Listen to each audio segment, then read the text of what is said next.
Thank you very much. I mean, one always says it's a great pleasure to be here, but for me it really is for lots of reasons. Last but not least, I have not been coming to Hungary that much, and this was an opportunity to be here and see the beautiful city. A lot of parts of it are really, really beautiful, and I have an emotional relationship with all that. But I do have a emotional relationship with CEU too, because I taught here in 1994 when I'm not even sure what the factory or the plant was that you shared a lot with, but you know, the thing was very different than now, except that the students then as now were quite wonderful. In particular, I can say that my class now I find one of the best classes, not because of me, but because of the work and participation of probably the majority of even the small class, who are really pretty astonishing in terms of the kinds of things they say and the kinds of criticisms or questions that they address to me. So it's been really a great pleasure, and of course in this time, as Dr. Ignatieff knows, I would like to give whatever small support I can to the institution, which should have been a part of, should have been Hungary's pride, at least one of the institutions that the country should really be proud of, and I don't really understand. You know, I write about the battles with constitutional courts and with the press. I could really understand that, or even Hungarian universities, I can kind of understand why the logic of the existing arrangement targets it. But I don't see, I can't really understand why this place is targeted. I don't even understand why George Soros is targeted, given his past. You know, recently I read Tisztalappal, that was the Fidesz statement early in around 1990, and there's an interview with him, and he says, yeah, I support Fidesz. That was Soros's perspective back then. Of course, the situation was different, he was different, Fidesz was different, but there is really a long-standing relationship. I don't quite understand why it went the way it did. But this is, of course, not my topic, and I can't really contribute, unfortunately, very much to the future of this really quite wonderful institution. But I really hope for the best. But of course, the topic I speak about is not entirely irrelevant to it. I call the presentation Three Faces of Populism: Movement, Government, and Regime. I wrote because someone asked me to write a review of Ernesto Laclau's Populist Reason, so I did that, and although I think Zoltán is right, thank you very much, Zoltán, for inviting me, by the way. I should be thanking you specifically for arranging this. Zoltán is right. As I look back at earlier writings, including the ones on civil society, populism has come up as a theme, as a problem. But I wasn't writing on populism as such until I had a chance to write on Laclau's very interesting work, with which I disagreed with, of course, but which I was also impressed by. I think since that time, of course, I began to read the literature, and my wife, who's in New York, and I even are planning a book, but then we looked at the literature, which is quite frightening at this point. I mean, there are volumes, collective volumes, 3, 4, 5, 6. There are at least 3 handbooks on populism. There are individual country studies. There's an enormous amount that is being written, and a lot of it by very high-level people. So it's not as if, not as if it would be easy to enter a field in a discussion like that. But I'm still doing it, although I'm not entirely sure if a book will come out of all this. And if it did, then today's presentation would be certainly a chapter, because I think one thing that I do is a little different than what others do. Namely, I want to address different ways that populist politics presents itself. As the title says, movement, government, and regime are the 3 forms. And it is my thesis that how one talks about this subject of the three phases or faces helps orient one in some of the debates around populism. One of them is the debate about its relationship to democracy, and the other one is the debate about the definition of the phenomenon. Let me talk about those two, and then present what I think of these three phases, and then end with the relationship of each of those phases to the democracy authoritarianism problem. So as far as populism and democracy, you can, in the literature, it's very broad and an extensive literature, you can certainly see every possibility. On the one end, for Ernesto Laclau, let's say that's one end of the discussion, it is a democratic phenomenon as such, since representative democracy, liberal democracy make democratic claims falsely. Populism, populist politics is really involved in the realization of popular sovereignty, which cannot be said in his view about institutionalized forms of democracy. And then, of course, there's the other end, where a variety of authors, Gino Germani, who was one of the first who produced a really big book on this subject, focusing on comparison of fascism and Argentine populism, who thought the phenomenon, whatever its side effects, whatever its unintended consequences, is always authoritarian. He did this on the basis of really one case, but there are a lot of people who now support him on the basis of lots of cases. And arguments are made, some of which I will refer to in a few seconds. But what is also striking is how many people present the phenomenon as both democratic and authoritarian, or as hybrid, or having democratic and authoritarian dimensions. And I think it's impossible ultimately to neglect those who try to make those arguments, both empirically, but both theoretically and empirically, but mostly empirically. So there are these perspectives, and of course, it would be natural that the perspective could be based either on empirical comparison or on logical considerations. Obviously, I'm not going to address populisms empirically in terms of the very large number of countries where the phenomenon is said to exist. But logical considerations, of course, are linked to definitions. And if indeed you define populism as the process of the self-creation of a popular subject, you will see populism as a fundamentally democratic phenomenon.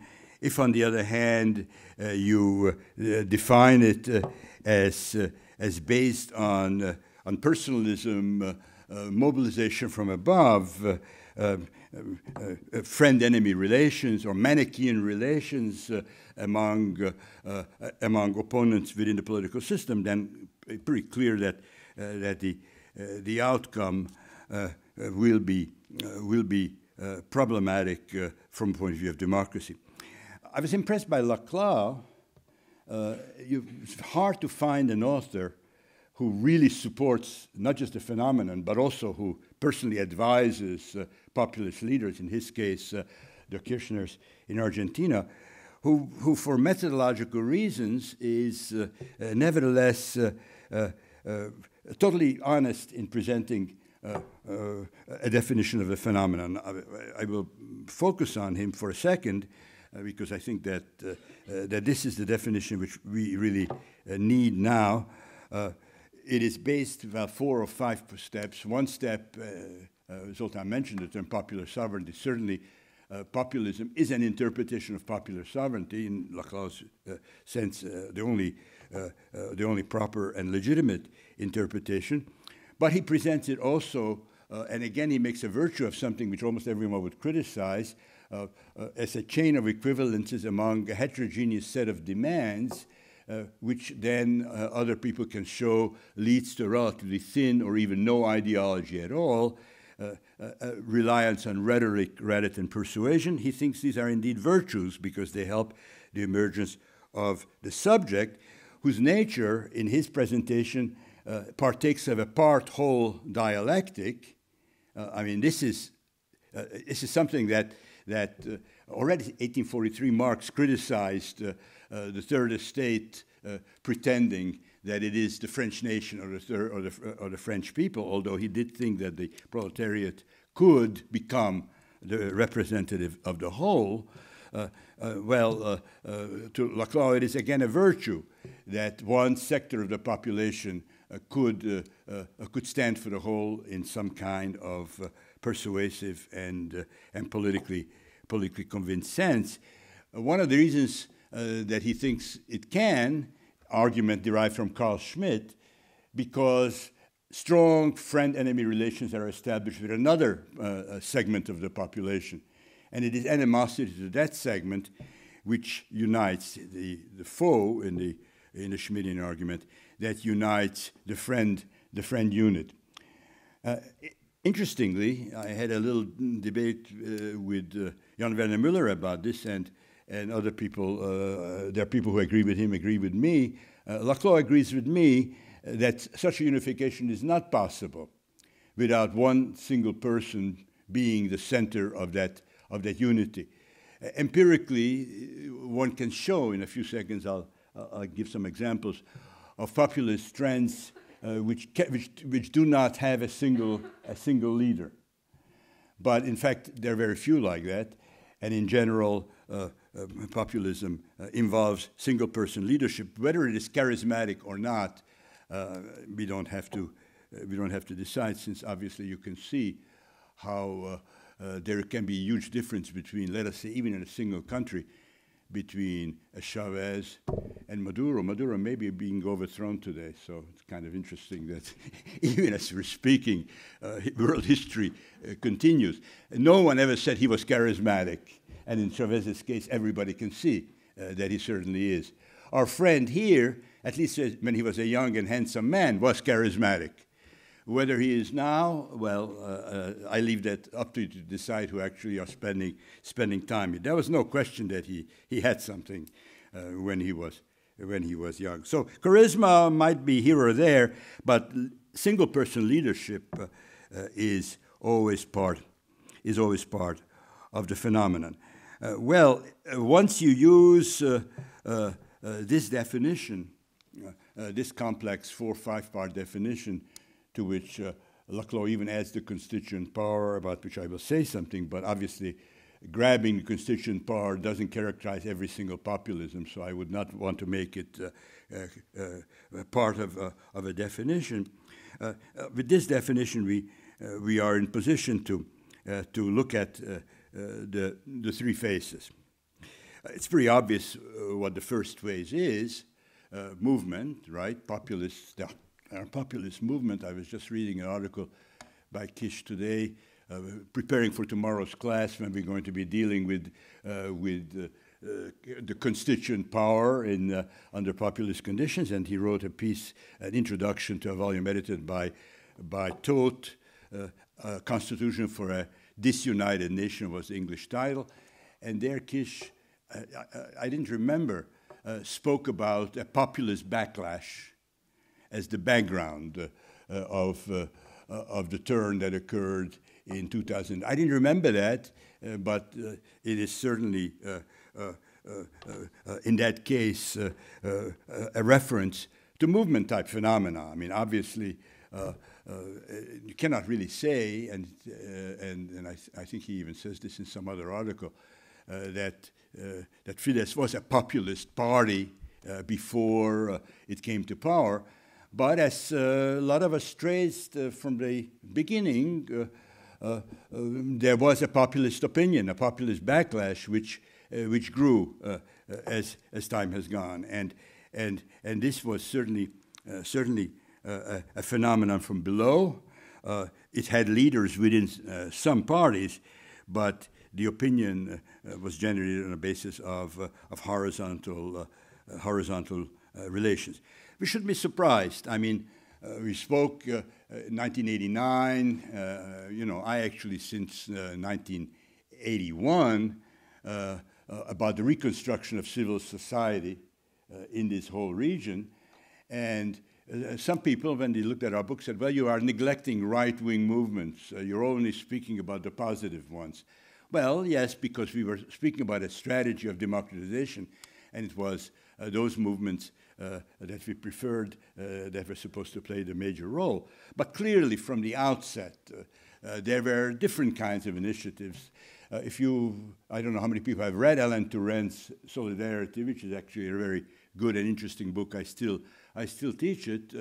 He pointed out, even in the case of the master movement, which others hoped, but very few could imitate, Solidarity, there were indeed different dimensions, different aspirations, different ideologies, some of which pointed in the direction of, as the Turent group put it, a reconstruction of civil society. We're in Eastern Europe, so I can talk about this. The creation of rural solidarity was the deed of the working class movement. Even student organizations, they would help to organize.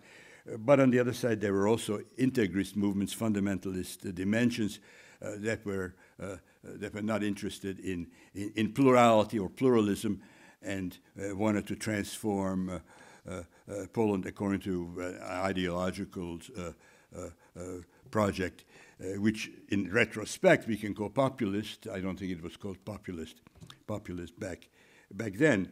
So civil society, the reconstruction of it, implies, of course, pluralism. And pretty much this was everybody's view. But pluralism, of course, allows the possibility of a variety of movements, initiatives to form, and many of these movements.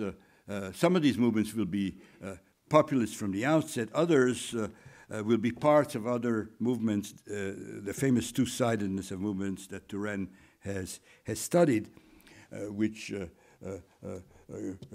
has meant that under some conditions, what was originally a movement in and for civil society could become really something else. David Oath's book, again, I don't want to throw around too many books because we read different things, but David Oath's book on solidarity, the first and the second, indicate this transformation of at least a two-sided movement. I'm not sure if that was his position, to one that becomes fundamentalist and in many respects authoritarian. How that happens, I think we can talk about. I was not going to talk about the causes of the populist resurgence, but in a discussion, if you want, and in a class we do discuss that all the time, I could address that. What I think is interesting right now in this three faces argument is that populist movements in one respect are different than other movements. Anywhere where they can, they form political parties. Of course, one could show that in lots of countries they don't. Obviously, the United States, which has had a populist party in very early part of its development, where it was made possible by federalism, the fact that you had, as in India very often now, you had two-party systems state by state, which would allow some two-party systems usually in this case in the West and Midwest, one of the parties could become a populist party with some chance even in first-past-the-post systems. But generally, I think we can say that the formation of a populist party is going to be much more likely in places where proportional representation or some other scheme like the ballotage at least creates some premium for new party formations. But in those places where that is possible, we certainly see populist movements generate political parties. This is not a small matter. In every new social movement, the question of should we become a party is raised. I remember that discussion in the Greens. That was a very serious matter in the German Greens, whether should we become a political party. And what happens to the movement if we become a political party? Does the movement lose its ability to articulate a wide variety of projects, interests, norms? Once it has to make coalitions, once it has to make deals with other parties, no point in being a party in an electoral system if you cannot come to power. So it has always, it was always a debate, and I'm sure if I were an empirical student of European populisms, which I'm not, I in a way, as I told my class, since I don't even know Spanish, but I've always wind up looking at the Latin American cases because my students in New York work on them. If I were a student of the European cases, then perhaps it would be possible to say why party formation occurs in some places and not others beyond the electoral rule. But there is a very general tendency in that direction. And I would say that that has to do with the fact that as populism was defined by me just now, the idea of representing a particular set of views in a pluralistic field is not very attractive to populist politicians. If they believe and a very famous statement by Hungarian Prime Minister indicates that belief, haza nem lehet ellenzékbe, the nation cannot be in opposition. If you cannot be in opposition, well, then functioning in a pluralistic field cannot express the aspirations that you identify as the nations as a whole. The nation can be represented only if one comes to power. And populist movements, as far as I know, everywhere everywhere are attached to electoral scenarios. Not only do they form political parties, but in fact, they hope to realize the goals of a political party through winning elections. There are exceptions. The first classical form, that of Perón, represented coming to power through a military coup. And only, I mean, it's an amazing coincidence probably, I'm sure it is, because the man was a fascist sympathizer, but the junta gave him the job of becoming Ministry of Labor. How this happened, no one knows, but it is historically very significant, right? Because he uses the Ministry for Labor to create a movement, or at least address a movement, because it was already happening. I don't want to go into the details of it, but because of demographic and economic change in Argentina, the foundation for a movement and activity on the grassroots level already existed, but Perón was put in a position to organize it, and he didn't do it after having come to power through elections. But what does he do? He's not exceptional ultimately, because once he confronts his colleagues in the junta, he uses the movement and then moves toward elections.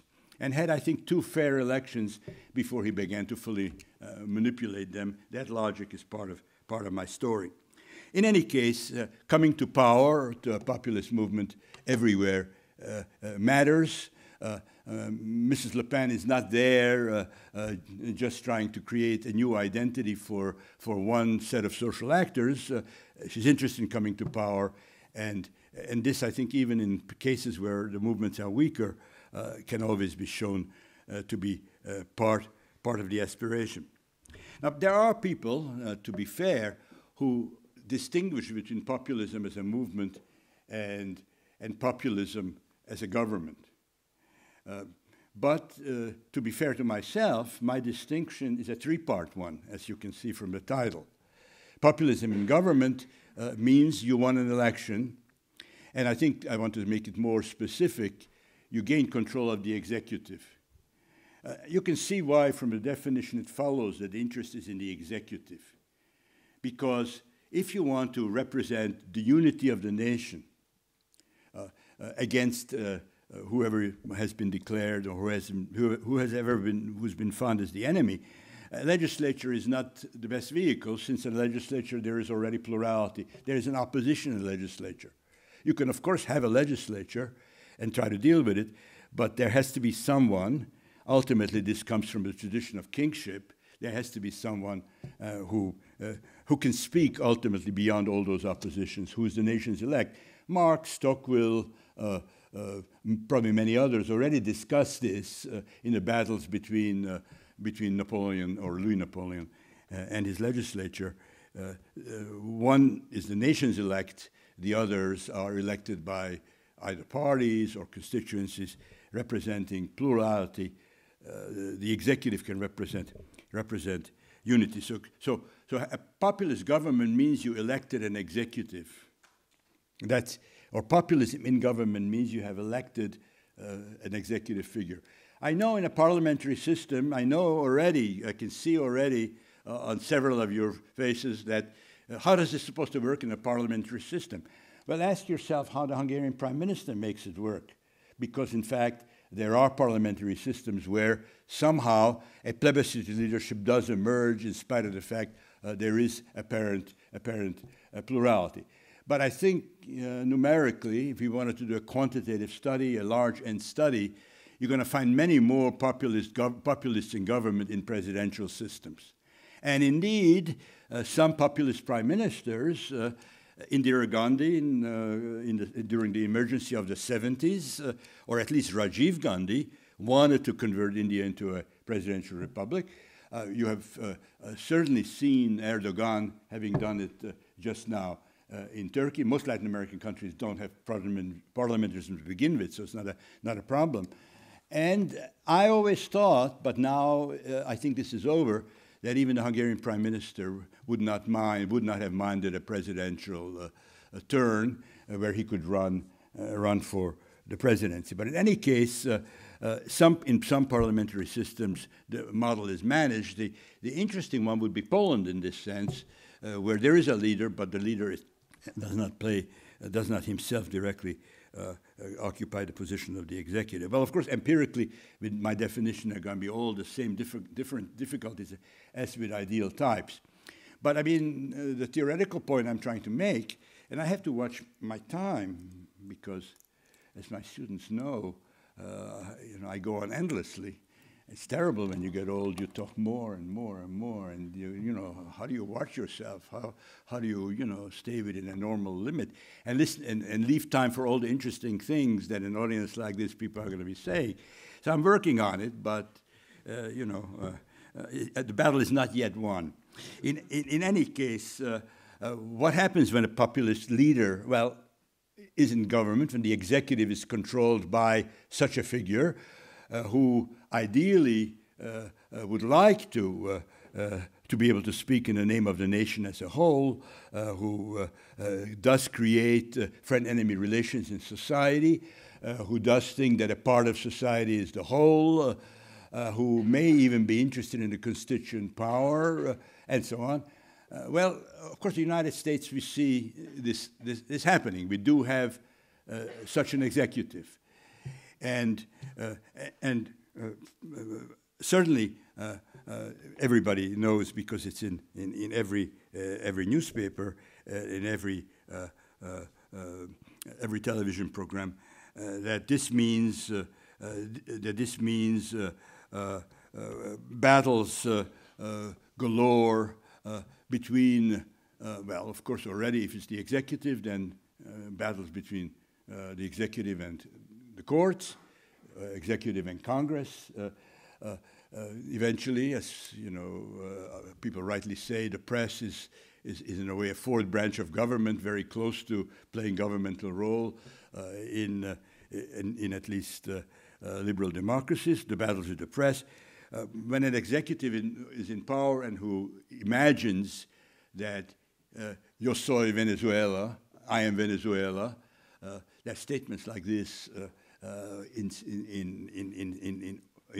most of the cases, I don't want to say in all, that the nation cannot be in opposition would be the version here. Then, of course, these battles are pre-programmed because the other branches also think that the nation speaks through a multiple set of voices. That's what separation of powers means, right? Everyone, all the branches are expressions, as 19th century French theory would put it, are expressions of the popular will that cannot be embodied in any single one of them. The populist idea, however, is that it is embodied, and generally it's embodied in the executive. As far as I know, no Supreme Court president ever claimed that he can speak for the nation as a whole. Legislatures, perhaps, with large majorities, have a tendency in that direction. But in any case, that claim in itself means battles against the other branches. And as long as it's only a question of populism in government, those battles are sometimes won and sometimes lost. I mean, you know, in Hungary, I don't want to give an analysis of the Hungarian situation because I really for a long time have not been a close student of it, so you all know it much better. But I think many of you feel at least, or will feel, that in Hungary these battles were fought and won. Certainly in the United States they have been fought but not won. I mean, you can read the New York Times, Washington Post, and probably 20 other newspapers in the United States every day, and there's a constant battle going on with the executive. And of course, now that the Democratic Party has captured the House of Representatives, the battle is ongoing. And then the courts, how many decisions go against the executive, even as he has packed the Supreme Court, and there is a kind of feeling on the part of judges that they'll eventually lose when it goes all the way up there. No one knows quite for sure. And in any case, almost every week there is a new decision, which then is denounced by the president. One response to this is to retain the movement persona. I'm sure that somebody here has thought that my distinction is artificial because even when in government, they act as a movement. I saw this first in Turkey when since 2002, the AKP has been basically in power, but it is constantly fighting against other institutions which have remained in place. And of course, it's not the legislature, which they also control. It was a prime ministerial setting until recently. So they fight against what? The deep state, right? That's the term. It's becoming a term of art. I don't know if anyone here knows when it was first articulated, first used, but I first heard it in Turkey. And in Turkey, there's obvious reason for it, because in the Turkish case, certainly the military, the judicial structure, public administration were strongholds of the Kemalist elite for a very long time, and you could say that's the deep state. We have the government that should be controlling the state, but there's a deep state that actually controls the state and is trying to destroy us. Complexities of this later on in Turkey don't interest us. But the movement persona is maintained because even though, interestingly, Haza cannot be, I'm sorry, mixing Hungarian and English, the nation cannot be in opposition, even when in government, it still remains a movement fighting the enemies. But now the enemies are not political parties as much as structures of the state. It's amazing in the United States, if you have participated in the history of the American left, not too many people have, but if you know something about it, you know that leftists have always thought that the police and even more FBI and CIA are the enemies of everything good. I must say I never quite thought that. I always thought that a country in a world like ours has to have these kinds of institutions. But of course, those who have a history who remember McCarthyism and the role of these institutions then, the fact that the presidency is constantly fighting with these institutions is very striking and surprising. And unsurprisingly, perhaps, the term deep state began to be used also by the alt-right, the most radical defenders of the position of the presidency. So remaining a movement is a way of dealing with the issue of power, and it's required in a way because independent of the opposition of the deep state or independent of the opposition of remaining political parties, populist government, I have not gone into all aspects of this, but following from the definition I gave following Laclau, has quite a lot of difficulties in carrying out its programmatic goals. In a way, if you try to appeal simultaneously to a variety of demands, a variety of social groups, if you create a multi-class movement, satisfying all of them simultaneously becomes difficult. Of course, in some settings, if you happen to have enormous amount of oil resource, as in the Andes at a certain period, you can do this fairly successfully. Perhaps more important, oil was more important than charisma, to make a vulgar Marxist point of some kind. I'm sure that they were both significant. But in order to carry out policies of the type that, for example, President Trump has promised, which implies on the one side a kind of restoration of industries that have already been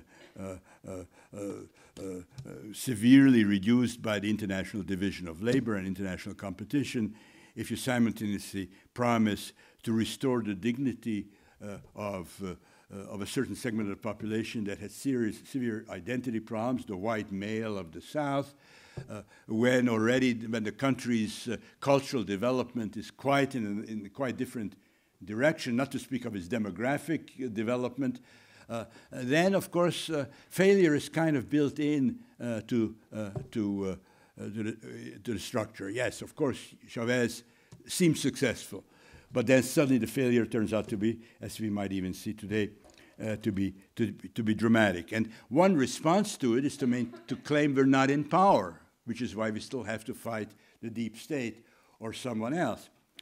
But there's another response, and that takes me to the third leg of my argument, which is populism as a regime.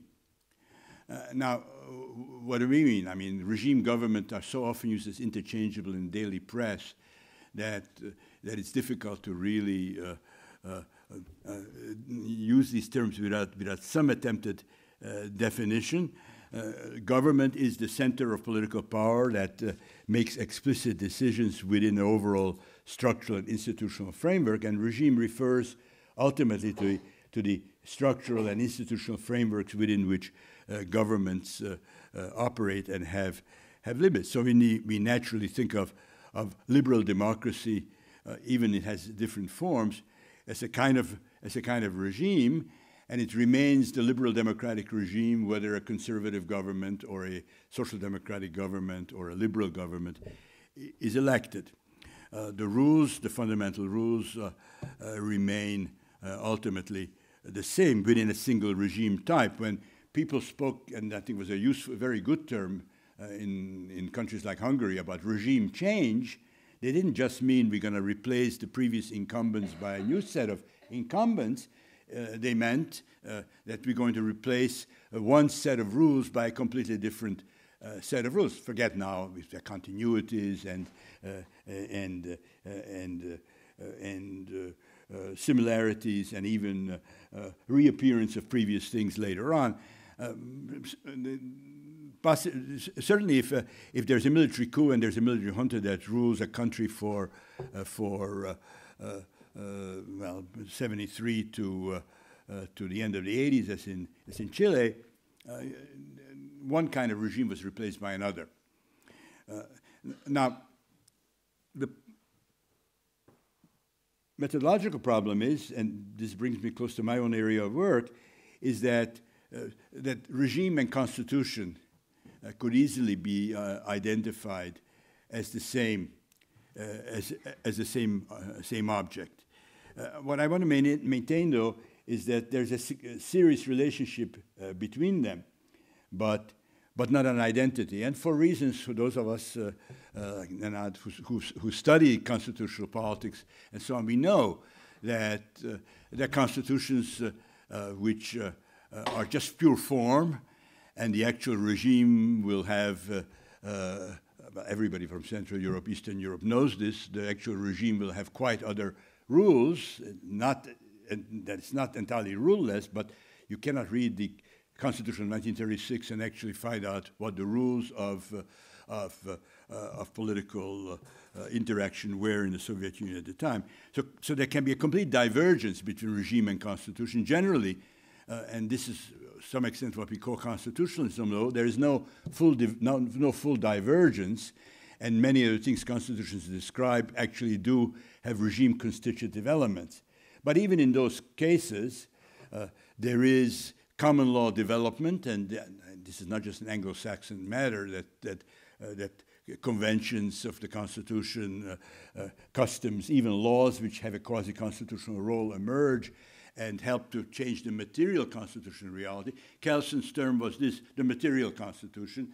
That material constitution is not identical to the written constitution. But in liberal democracies anyway, the written constitution plays a significant role. That's what we mean by constitutionalism to some extent, namely that the constitution not only represents a set of norms, but these are sets of norms to which there is at least a relative adherence, and since the Second World War, especially since 1989-90, we kind of think that there are even institutions whose job it is to produce that kind of relationship. So constitution, to some extent, is the regime constructive or the regime constitutive dimension of the legal order, and the interest of populists in the constitution is quite a striking phenomenon, and I would say it has to do with the regime question and not just the governmental question. Now, first of all, why is it even so striking that they should be interested? I mean, after all, after 1989, everybody seems to be interested, and even before, of the countries of the United Nations, maybe 3 do not have a formal written constitution. So everybody has a constitution, but we have seen that already. I said that the Soviet-type societies, those constitutions do not play the role as elsewhere, and they cannot be really treated as constitutions in a full normative sense. What is interesting in the populist cases, though, and I think even the Hungarian Basic Law indicates this, is that the constitutions that are produced are not just paper constitutions of the old type, and that they are meant to be, to a significant extent, the rules of regime construction, and in this sense, then, the fact that in spite of their battles with constitutional courts, populist movements do establish when they can, and dream about establishing when they cannot, as in the Polish case, for example, where they speak about, is it a third or fourth republic that the Poles speak about as the desirable outcome of the current governmental phase? Doesn't matter. That interest is always there, and I think even if we not going to interpret it as interest in constitutionalism, I think we should notice that it expresses an interest, and I think that expresses an interest in the regime dimension. And why should they be even interested in the regime dimension once they have governmental power? It's another step in the argument concerning weakness on the level of policy making, disappointing followers, creating new antagonisms and new oppositions even among previous followers. To be a populist in government is in a way risky business, and the possibility, which has not been realized in too many cases, Indira Gandhi is one of the few, of using elections in a way that actually will lose executive power, is on the horizon. We could talk about, if you're interested, a lot of literature stresses this, that it's almost definitional for populism to continue relatively free competitive elections. But in any case, the chances of losing are there under the old regime, under the old constitution. So the task becomes making sure. I really thought for a long time, and I think many of you here think the same, that, for example, in Hungary, the experience of governing between 1998 and 2002 was formative for the leadership around the now Prime Minister. How to make sure that this can never happen again, I think, is the basic lesson to be drawn from the Haza having to go into opposition, the nation having to go into opposition. And this can only be dealt with on the regime level.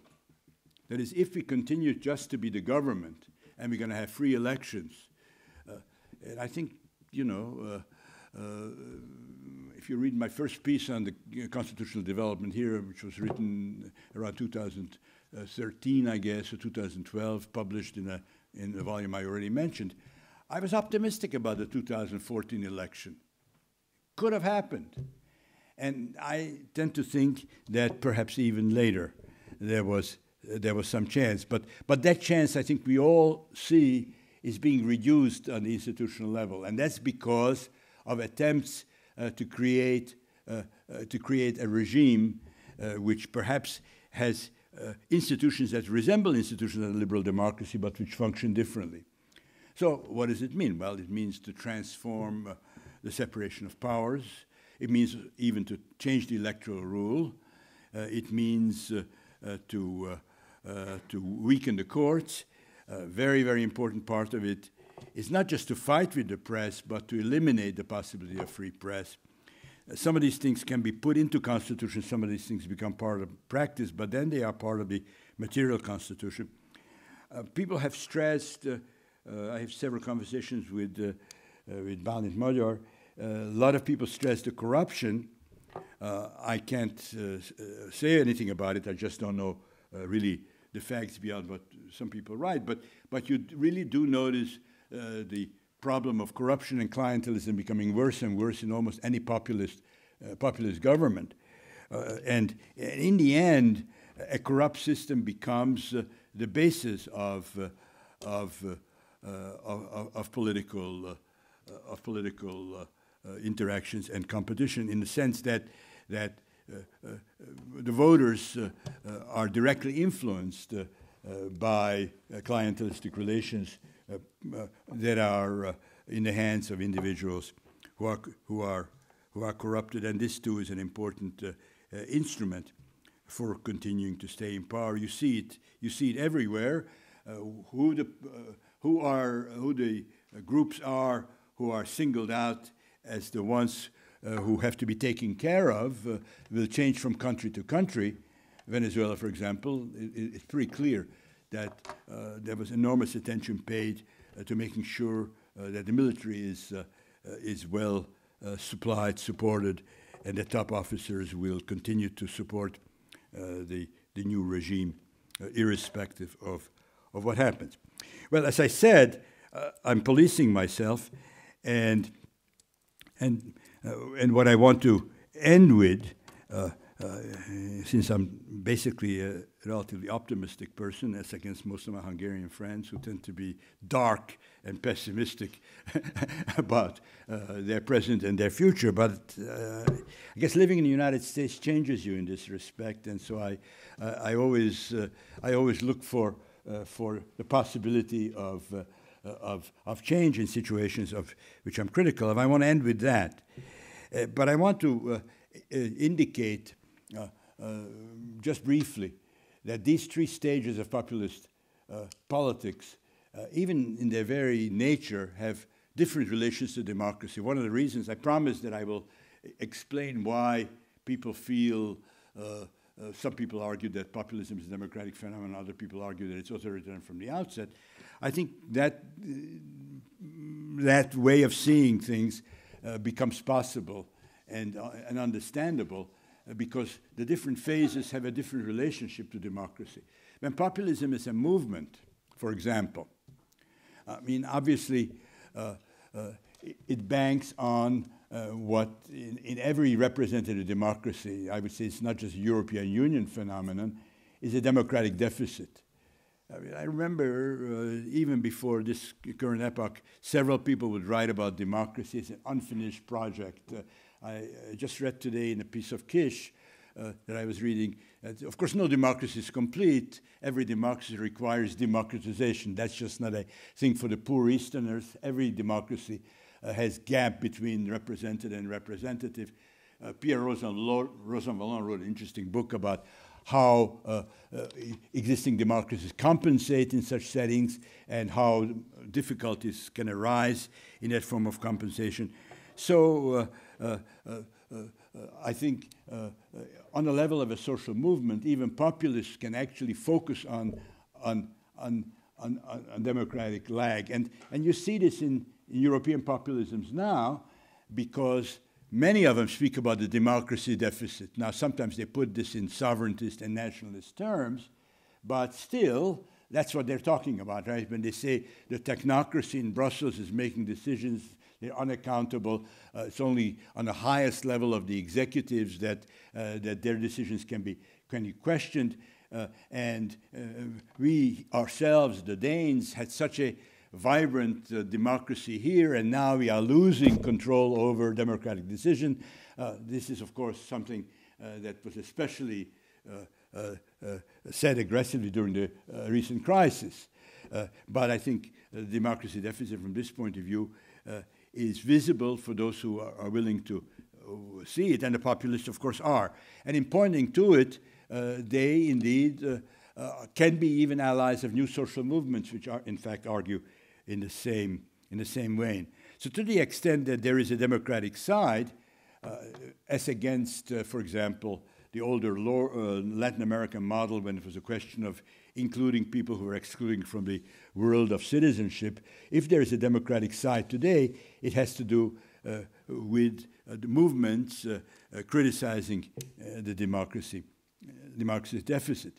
But when, of course, in power, whether in a level of government or regime, the very same movement activists, if they get governmental responsibility, instead of speaking about democracy deficit, are increasing the gap between the represented and the representative. And then this of course, does lead to an increasingly authoritarian logic, because the represented feel cheated. I mean, they thought that a populist regime is going to mediate between them and the state, or them and government, and they find that the new regime is just as foreign, just as hostile, just as remote, possibly much more so, because mediations in society have been reduced. Mediations like independent parties or the press or even civil society organizations. So the different stages of populism, different phases. I should not say stages, and in the discussion I'll tell you why it'd be a mistake to talk about stages empirically. The different phases of populism have different relationships with democracy. And this then does lead to different chances for oppositions. I mean, when on a level of social movements, even a right-wing movement, finds itself to have some common issues with left-wing movements. You can see, and very good friends of mine in the Hungarian case even thematized this, that under some conditions you could even be allied. You know who I'm talking about, right? The issue of Jobbik, which in a purely electoral technical sense is almost inevitable that in some settings there will be alliances. But what about on the level of public discourse? If there were a Jobbik government in Hungary, I think very few people who are interested in feminism or ecology or even working class politics would feel the need to be in some dialogic situation or a potential situation of common action with such a populist formation. But on a level of movements, it could happen, and there are cases, certainly, historically. Occasionally, and it's kind of surprising, even political parties are capable, and the Italian case indicates. But they are both populist formations, interestingly enough, and many of their enemies are common. When it is a movement, it can be in some respect part of a democratic field, and populist movements can play a democratizing role, even if one rightly recognizes and in a Hungarian case, Polish case, it was recognized early that there's a very authoritarian trend within those movements, so one collaborates and fears at the same time. On the level of government, struggling against a populist executive, and this will be quite different according to context, of course will take a different form. It will not be a question of a dialogue or occasional cooperation and then hostility. It will rather take the form of trying to organize a powerful coalition, mostly on the level of parties, but on the level of also civil organizations, and here the danger, of course, is that the political means for that, the press, public discussions, sometimes even independent existence, are in the hands of governments, people who participate against the government. You combat politically a populist movement. Well, you can get beat up on the street, which is possible in lots of countries. But once there is governmental power, the state bureaucracy is given instructions by government. People lose jobs, people lose their security, newspapers disappear, and so the task becomes much more difficult. There's certainly a temptation at this point. For example, Chantal Mouffe has articulated this, that kind of populism, which is really either in governmental power or very close to achieving it, can only be opposed by counter-populism. I would be very suspicious of that view, but I can understand why the kind of weakness that activists would have would lead to that conception. Obviously, as long as populism is only in government, you're still going to have relatively free elections. So whether it looks plausible in Hungary now or not, the main strategy against populism in government is to beat them in an election, the next election. I mentioned Indira Gandhi. It can happen. She had a lot of political resources. Indeed, people were in camps during the emergency, and yet she suffered a crushing defeat in an election that she called herself. So obviously, populism in government, even as one is skeptical about new electoral rules, about having no access to media, having no political resources to fight elections, elections are always an opportunity. And on some level, lost elections, they can be due to all these structural things, but they also are due to the what's bénaság in English. Between the two languages, I lose sometimes words on one side, the other side. Paralysis on the side of the opposition, right? Elections are lost because of what they're doing, but also what we're not doing. And I think in every setting, that kind of paralysis is an important factor. But by the time we get to populism as a regime, of which perhaps Russia today is a pure form, then I think the idea of defeating them in an election becomes pretty remote. I mean, certainly authoritarian systems that have no elections, that point is out. So you could not have defeated Mussolini's Italy in an election. I think he had referenda, but I'm sure that they controlled the results anyhow. So certain regimes, the electoral thing is structurally missing. Other regimes like here before 1988, there are elections, but in fact the elections are such that it is not a tool for any political outcome or change. Populism is interesting. I'll end with this because even as a regime, elections, I mentioned Putin as the developed case of a populist regime. Perhaps Maduro's Venezuela could be another. There are people who would say this about Hungary, but I think I would be hesitant in calling this a consolidated regime of a new type. But in any case, in these cases, the question is whether elections are now have become pure show, or they are so controlled that they cannot represent a method of change. And in Russia, I think that would be a plausible hypothesis. So if there's a temptation under populism in government to form a counter-populism, then, of course, there's a temptation under populist regimes to become a revolutionary. I don't remember how many of you here, well, I know several of you from the 80s, and I think several of us were saying we're not revolutionaries, right? Remember, Michnik wrote lots of pieces on this. Structural reform, radical reform.